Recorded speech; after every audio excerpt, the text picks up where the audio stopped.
को सुना करता था, बुरी बुरी बातों को सुना करता था। ये बयान करके इलाही मुझे गलत रास्ते पर चलने पर मजबूर करता था। हाथ बयान करेंगे मुझे गलत चीज को छूने पर मजबूर करता था। अब कौन भाई, हाथ भी हमारे खिलाफ हो गए, आंख भी हमारे खिलाफ, कान भी हमारे खिलाफ, पैर भी हमारे खिलाफ। 24वें पारे में परवरदिगार ने बयान फरमाया, शहीदा अलैहिम समूहुम व अबसारुहुम व जुलूदुहुम बिमा कानू यामलून। और लोगों, उनके खिलाफ उनके कान गवाही देंगे, उनके खिलाफ उनकी आंख गवाही देगी, उनके हाथ पैर गवाह बन जाएंगे। वो गुस्सा करेगा, चिल्लाएगा, ए हाथ ए पैर तुम मेरा हो, मेरे खिलाफ कैसे गवाही दे रहे हो? ए आंख मेरी, तुम मेरी होते हुए मेरे खिलाफ कैसे गवाही दे रहे हो? ए कान तुम मेरे होते हुए मेरे खिलाफ कैसे गवाही दे रहे हो? लिमा शहीदतुम अलैना। ये सारे लोग कहेंगे, ये सारे आज़ा कहेंगे, क़ालू अन्तक़नल्लाहु अल्लज़ी अन्तक़ कुल्ल शै। मैं क्या करूं, मैं तो मजबूर हूं, मुझे परवरदिगार ने गोयाई दे दिया, मुझे परवरदिगार ने बोलने पर मजबूर कर दिया, मैं इसलिए बोल रहा हूं। आंख कहेगी मेरा काम देखना था, लेकिन आज मुझे परवरदिगार ने गोयाई दे दिया है, मुझे बोलना पड़ रहा है। कान कहेंगे कि आज परवरदिगार ने मुझे मजबूर कर दिया, मुझे बोलने पर आमादा कर दिया है। हाथ पैर भी कहेंगे। इसलिए मेरे दोस्तों बुजुर्गों, हमारे ऊपर अल्लाह ने तरह तरह के शवाहिद, तरह तरह के शहादत कायम कर दिए हैं। लिहाजा जो भी इंसान काम करता है जमीन अंदर अपने अंदर महफूज कर लेती है, वो कयामत के दिन परवरदिगार के हुक्म से निकाला जाएगा। और फरमाया आज नेकी का काम किया है वो भी परवरदिगार के सामने वाज़ेह हो जाएगा। फरमाया वमन यामल मिस्काल दर्रतिन खैरन यरा वमन यामल मिस्काल दर्रतिन शर्रन यरा। जर्रा बराबर भी नेकी की होगी उसको भी परवरदिगार लाएगा, और जर्रा बराबर भी बुराई की होगी परवरदिगार उसको भी सामने ला देगा। किसी का कोई अमल ज़ाया नहीं होगा। 17वें पारे में परवरदिगार ने बयान फरमाया, यौम नज़उल मवाज़ीन अल-क़िस्त लियौमिल क़ियामह फला तुज़लमु नफ्सुन शैआ। याद करो उस दिन को जिस दिन मीज़ान अदल कायम करेंगे, हर शय का हिसाब किताब होगा। जालिम को भी बुलाया जाएगा, मज़लूम को भी हाजिर करेंगे। रिवायत में आया कि एक सिंह वाली बकरी अगर किसी बेगैर सिंह वाली बकरी को मारी होगी तो अल्लाह उसको भी सिंह अता फरमाएगा, कहेगा ले बदला ले ले। इसलिए अल्लाह की अदालत में इंसाफ है, अल्लाह किसी के साथ नाइंसाफी नहीं करेगा। तो मेरे दोस्तों बुजुर्गों, आज हमारे पास मौका है, कल हमारा मौका खत्म हो जाएगा, कल मौका छीन लिया जाएगा। कल एक मरतबा सुभान अल्लाह और अल्हम्दुलिल्लाह कहने पर हम मोहताज हो जाएंगे। एक मरतबा सुभान अल्लाह और अल्हम्दुलिल्लाह का मौका नहीं दिया जाएगा। शद्दाद ने दुनिया में जन्नत बनाया, मालूम है ना, जन्नत को सजाया, रास्ता किया। आज अल्लाह रब्बुल इज्जत हमारे लिए भी जन्नत को सजा रहा है। रमजान में जन्नत को रास्ता करता है, मुज़य्यन करता है। किनके लिए? हमारे लिए। जन्नत पूछती है लाई तुम किनके लिए मुझे इतना मुज़य्यन करते हो, आप किनके लिए हमें इतना सजाते हैं, किन लोगों के लिए हमें इतना रास्ता करते हैं? परवरदिगार कहते हैं वो मेरा खास बंदा है जो मेरे लिए भूखा रहा था, जो रातों को खड़ा होकर के तरावियां पढ़ी थी, जो ताक़ात में बैठ करके इबादत किया था, गुनाहों से तौबा किया था। मैं उनमें एक बंदों को भेजूंगा। कहने लगे वो कब आएंगे, जल्दी तो भेजिए, मैं बहुत मुश्ताक हूं। तो जन्नत मुश्ताक में हमारे लिए। मेरे दोस्तों बुजुर्गों, अल्लाह रब्बुल इज्जत ने हमारे लिए जन्नत को रास्ता किया। ठीक शद्दाद दुनिया में जन्नत को रास्ता कर दिया। सजा दिया, मुज़य्यन कर दिया। लेकिन आखिरी वक्त में जब चला कि एक मर्तबा देख लूं, मुशाहिदा कर लूं, तो मलकुल मौत एक फकीर शक्ल में जन्नत के गेट पर आ गया। कहने लगा कि शद्दाद इजाजत नहीं है। शद्दाद तो अपने गुरूर में चूर था, नशे में चूर था, तमाम कुव्वत ताकत के साथ। शद्दाद कहने लगा तुम्हारी क्या जुर्रत, तुम्हारी क्या मजाल है, तुम किससे बात कर रहे हो, तुम्हारी ये जुर्रत, तुम्हारा ये मजाल मेरे सामने आ गए। कहने लगे हाँ मैं तुम्हें खूब पहचानता हूं, तुम मुझे नहीं पहचानते, तुम अगर मेरा नाम सुन लोगे तेरी हालत खराब हो जाएगी। कहने लगे अरे तेरे जैसे बहुत देखे। कहने लगे बहुत देखे होंगे, मुझे नहीं देखा है, मैं मलकुल मौत हूं, परवरदिगार का नुमाइंदा हूं। फ़इज़ा जाअ अजलुहुम ला यस्तग़फिरून साअतन वला यस्तक़दिमून। जब परवरदिगार का बुलावा आएगा, 1 मिनट आगे 1 मिनट पीछे की गुंजाइश खत्म हो जाएगी। हरगिज़ मौका नहीं दिया जाएगा, हरगिज़ मोहलत न दी जाएगी। शद्दाद चीखता रह गया, चिल्लाता रह गया, गिरियाजारी करता रह गया, 1 मिनट का मौका दे दो, 1 मिनट का मोहलत दे दो। लेकिन परवरदिगार का नुमाइंदा कह दिया नहीं, अब तुम्हारा वक्त खत्म हो चुका है, अब तेरे पास वक्त नहीं है, मोहलत नहीं है। अल्लाह ने बहुत मोहलत दिया तुम्हें, तुमने उस मोहलत को ज़ाय कर दिया। कहने लगा एक मर्तबा सुभान अल्लाह कहने दो, कहने लगे नहीं नहीं। एक मर्तबा अल्हम्दुलिल्लाह कहने दो, कहने लगे नहीं नहीं। एक मर्तबा अल्लाहु अकबर कहने दो, कहने लगे नहीं नहीं, मौका नहीं है अब तुम्हारा। इन्ना अजलल्लाह इज़ा जाअ ला युअख्खर लौ कुंतुम तालमून। जब परवरदिगार का बुलावा आ जाएगा, परवरदिगार की जानिब से नुमाइंदा आ जाएगा, मुतालबा आ जाएगा, 1 मिनट आगे 1 मिनट पीछे की गुंजाइश खत्म हो जाएगी। मेरे दोस्तों बुजुर्गों, अभी अल्लाह ने हमारे ऊपर करम फरमाया, हमारे ऊपर एहसान फरमाया, हमें अल्लाह मौका दिया, रमजान मुबारक का महीना अता फरमाया, 2 अशरे दिए। अब करम वाला है करम ये कि तीसरा अशरा भी हमें अता फरमा दिया, ताकरातें अदा कर दी। अगर इसकी कदर नहीं किए तो महरूम कौन रहेगा, महरूम हम रहेंगे। परवरदिगार की जानिब से जो फैज़ जारी है, ऐलान जारी है, कौन है तुम में परेशान हाल, आओ मेरे दरबार में, मुझसे परेशानी से छुटकारा चाहते हो तो मेरे सामने झुक जाओ, मुझसे परेशानी चाहो, मैं परेशानी को दूर कर दूंगा। कौन हो जो बीमारी से पूरा साल परेशान रहता है, आओ मेरे बारगाह में। कौन है जो रोजी के मारे मारे फिरता है, आओ मेरे बारगाह में। आज मुकद्दरें लिखी जाती है, आज तकदीरें बनाई जाती है, आज हम अगर अपने घर में सोए हुए हैं तो मेरे दोस्तों बुजुर्गों ये हमारे महरूमी की बात है।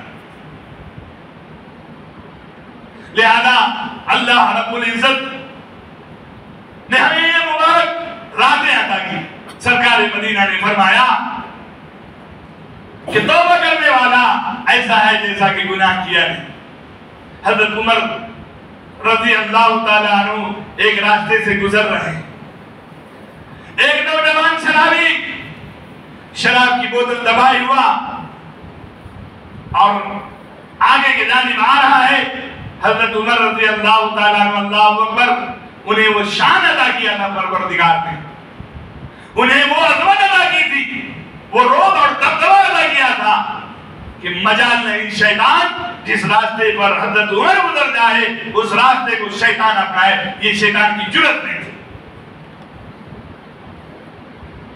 हजरत उमर रज़ी अल्लाह ताला अन्हु देख रहे नौजवान आ रहा है, सामने में बगल में एक बोतल छुपा रखा है, लेकिन जो ही वो नौजवान हजरत उमर को देखा उसके औसान खता हो गए, परेशानी उसकी बढ़ गई, दिल ही दिल में में तौबा करने लगा, दिल ही दिल में माफी मांगने लगा, इलाही अगर आज हजरत उमर के गुस्से से बचा लेगा, आज हजरत उमर के गजब से निजात दे देगा, कभी भी मैं शराब पीऊंगा क्या, कभी भी छीऊंगा भी नहीं, करीब भी मैं नहीं जाऊंगा। दिल ही दिल में तौबा कर लिया, दिल ही दिल में माफी मांग लिया, दिल ही दिल में रुजू कर लिया। अब हजरत उमर के करीब जब आए तो सवाल होता है, ऐ नौजवान तुमने अपने बगल में क्या रखा है? कहने लगे ये अमीरुल मोमिनीन, ये जो सिरका है, ये तो दूध की बोतल है। ऐसी हालत कब कभी वाली हालत थी, थरथरार उसके बदन पर जारी था और उसकी हालत गैर हो चुकी थी। हजरत उमर रज़ियल्लाहु ताला अन्हु कहने लगे हटाओ, बाहर करो, दिखलाओ। जब बोतल निकाला गया तो मुर्शिद ने बयान फरमाया उसकी हालत बदल चुकी थी, शराब की हैयत बदलकर दूध की शक्ल इख्तियार कर लिया।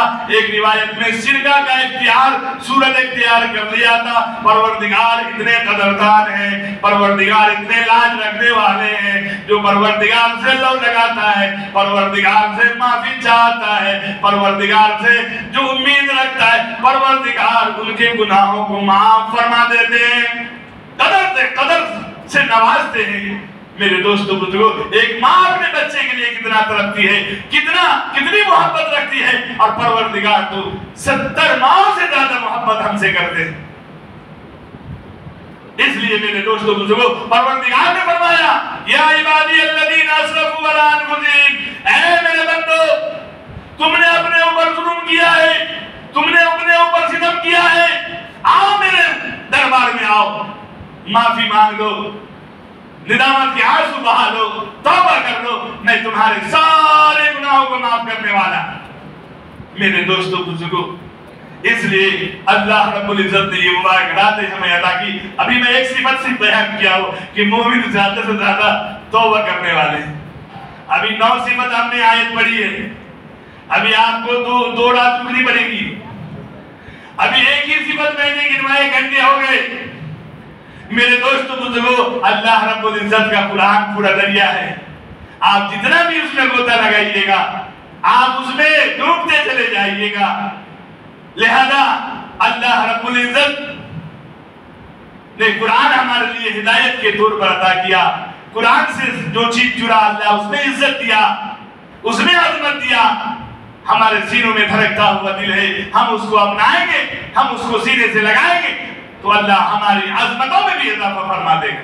मैं एक बात कह के अपनी बात खत्म कर दूंगा, चूंकि मैंने सदर साहब हमसे पूछे कितनी देर बयान किया, मैंने 1 घंटा कहा है, लिहाजा इसके बाद दुआ हो जाएगी। और आपसे भी मैंने वादा किया है कि आप परेशान ना हो, सिर्फ 1 घंटे की गुफ्तगू होगी और आप अल्हम्दुलिल्लाह दिलजमी के साथ आपने बैठा और जमीयत के साथ तवज्जो के साथ आपने सुना है। अल्लाह आपको जज़ाए खैर अता फरमाए। मेरे दोस्तों बुजुर्गों, एक सहाबी रसूल हैं जो रात में कभी उठ रहे हैं, कभी बैठ रहे हैं, परेशानी उनकी बढ़ गई।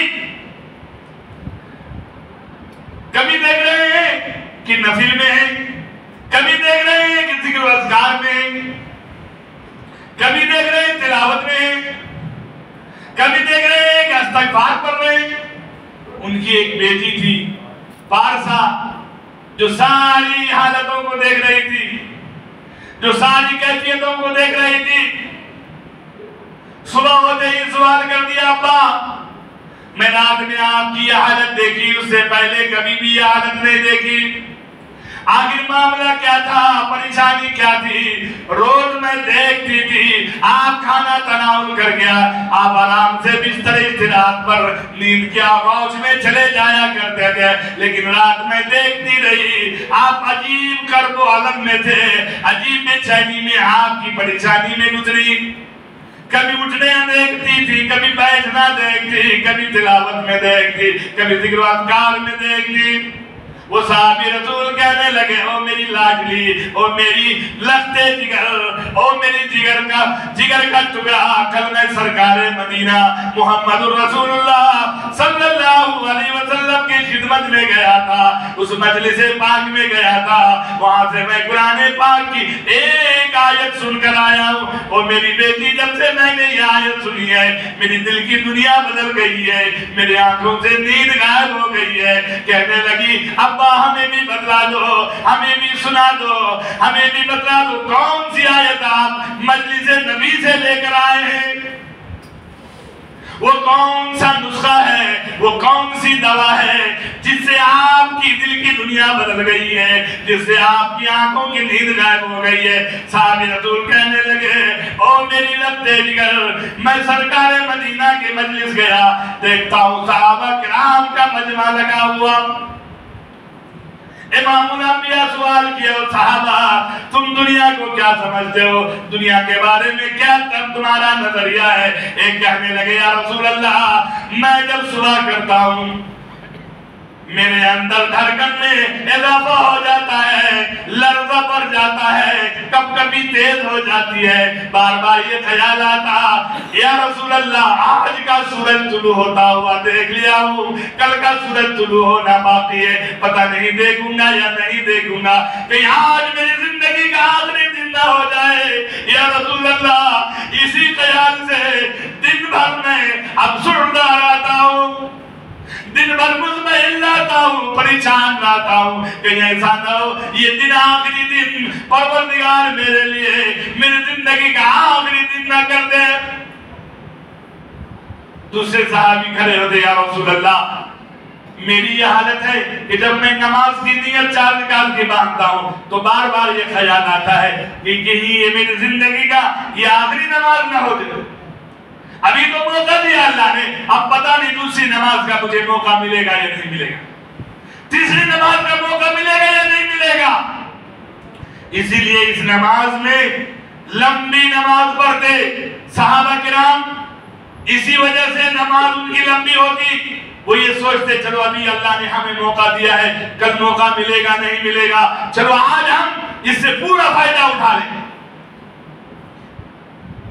साहब रसूल कहते हैं जब मैं गया मजलिस नबी में, इमामुल अंबिया तशरीफ फरमाए, साहबा किराम का मजमा है, सरकार मदीना ने एक आयत सुना दिया पढ़कर, हारिही जहन्नमुल्लती कुंतुम बिहा तुकज़्ज़िबून।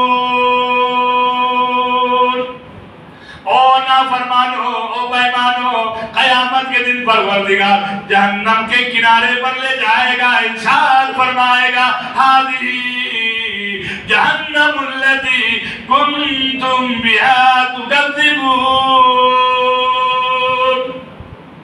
अपनी आंखों से मुशाहदा कर लो, अपनी आंखों से दीदार कर लो, नज़ारा कर लो, यही जहन्नम है जिसके बारे में दुनिया में खबर दी जाती थी, तुम उसको फरामोश कर दिया करते थे। आज अपनी आंखों से देखो, मुशाहदा कर लो, दीदार और नज़ारा कर लो। साहबी रसूल कहते हैं क्या है मेरी बेटी, मैं जब ये सुन करके आया घर, खाना तनावुल किया और हस्ने मामूल में सोने के लिए गया, जो ही बिस्तर पर लेटता हूं तो महफिल नबी याद आने लगी, वो अंगारे याद आने लगे, वो आग याद आने लगी और मेरे अंदर बेचैनी बढ़ गई। मैं उठकर बैठ गया, इस्तग़फ़ार पढ़ने लगा, तौबा करने लगा, माफी मांगने लगा, इलाही हमें माफ फरमा दीजिए, हमें उन अंगारे से बचा लीजिए। उसके बाद फिर बुनूदगी आने लगी, नींद का झोंका आने लगा, फिर मेरा इरादा बदला कि चलो अब जाकर सो जाते हैं, आराम कर लेते हैं। जो ही आराम करने के लिए जाता फिर वही कैफियत शुरू हो जाती, फिर वही जहन्नम की आग, फिर वही अंगारे, फिर वही मस्जिद, फिर वही नक्शा, सारी कैफियत फिर सामने आकर के घूमने लगती। फिर मैं उठकर बैठ जाता। इसी कैफियत के साथ मैंने पूरी रात गुजारी है। और मेरी बेटी एक आयत ने मेरे दिल की दुनिया को बदल दिया, हमारी जिंदगी में इनकलाब बर्पा कर दिया। मेरे दोस्तों बुजुर्गों, बात असल दर है जब हमारे अंदर मर्ज होगा, हमारे अंदर बीमारी, उसका एहसास होगा तो यकीनी तौर पर एक आयत हमारे लिए काफी हो जाएगी, लेकिन हमारे अंदर बीमारियां बहुत सारी है, हमें उसका एहसास नहीं है। अगर हमारे अंदर नज़ला का बीमारी है तो जब तक हमें मालूम नहीं होगा तब तक उसकी दवा की कोशिश कौन करता है। आज हमारे अंदर बहुत सारी बीमारियां हैं, रूहानी बीमारियां हैं, लेकिन हमें उसका एहसास नहीं है। जब तक एहसास नहीं होगा तब तक कौन जाएगा उसके इलाज के लिए। हज़रत हंज़ला रज़ियल्लाहु ताला अन्हु सरकार मदीना की खिदमत में हाजिरी देते हैं, आपसे कांपते हुए नाफका हंज़ला, नाफका हंज़ला, या रसूल अल्लाह, हंज़ला मुनाफिक हो गया, हंज़ला मुनाफिक हो गया।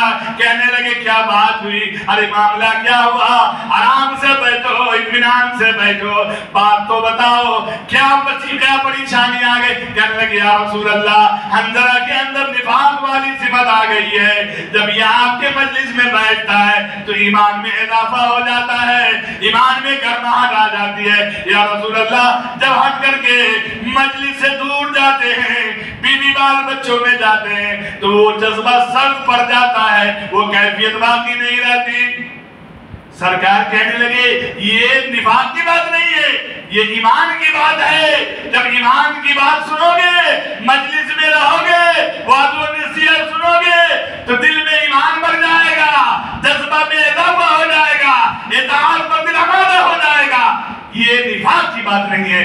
तो कहना ये है कि हज़रत हंज़ला ने अपने अंदर एक बीमारी को एहसास किया कि हमारे अंदर ये खराबी आ गई, तो उसके इलाज के लिए सरकार मदीना के मजलिस गए। या रसूल अल्लाह, हमें आप इलाज बता दीजिए, ये सिफत हमारे अंदर आ गई है।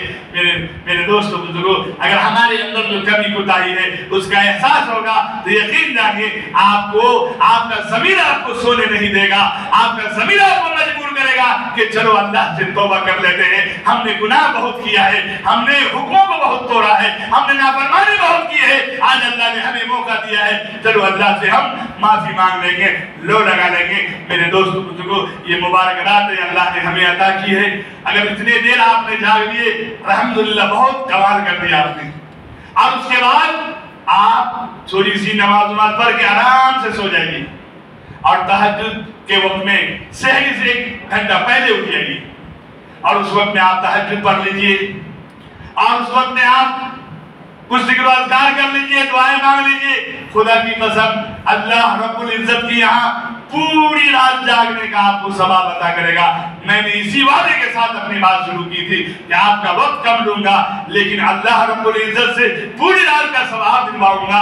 अल्लाह के नबी ने फरमाया, जो इशा की नमाज जमात के साथ पढ़कर सोता है, फजर की नमाज जमात से अदा करता है, तो उसको पूरी रात जागने का सवाब लिखा जाता है। अल्हम्दुलिल्लाह, आपने नमाज भी जमात से पढ़ी है, तरावी भी जमात से पढ़ी है, और उसके बाद इतने देर अल्लाह और उसके रसूल की बातें भी समाप्त की है। फिर आखिरी वक्त में तहज्जुद भी अदा होगा आपका, और फिर फजर की नमाज भी अदा होगी। यकीनी तौर पर अल्लाह आपको पूरी रात जागने का सवाब देगा। इंशाल्लाह करेंगे ना भाई। अल्लाह हम सबको अमल का जज्बा अता फरमाए। मैं बहुत शुक्रगुजार हूँ जनाब सदर साहब का और हम अपने मदरसे के मस्जिद के जिम्मेदार लोगों का कि आप लोगों की निगाह हमारे तरफ पड़ी और हमारे बुजुर्ग बाबू हमें लेकर के भी यहाँ आए। अल्लाह इन सबको अल्लाह कबूल फरमाए। जितने हमारे जिम्मेदार हज़रात हैं यहाँ, हमारे इमाम साहब और हमारे जितने भी मुक्तदी लोग यहाँ पर हैं, अल्लाह आपकी मोहब्बतों का बेहतर से बेहतर अजर अता फरमाए कि आपने मुझे इस लायक समझा।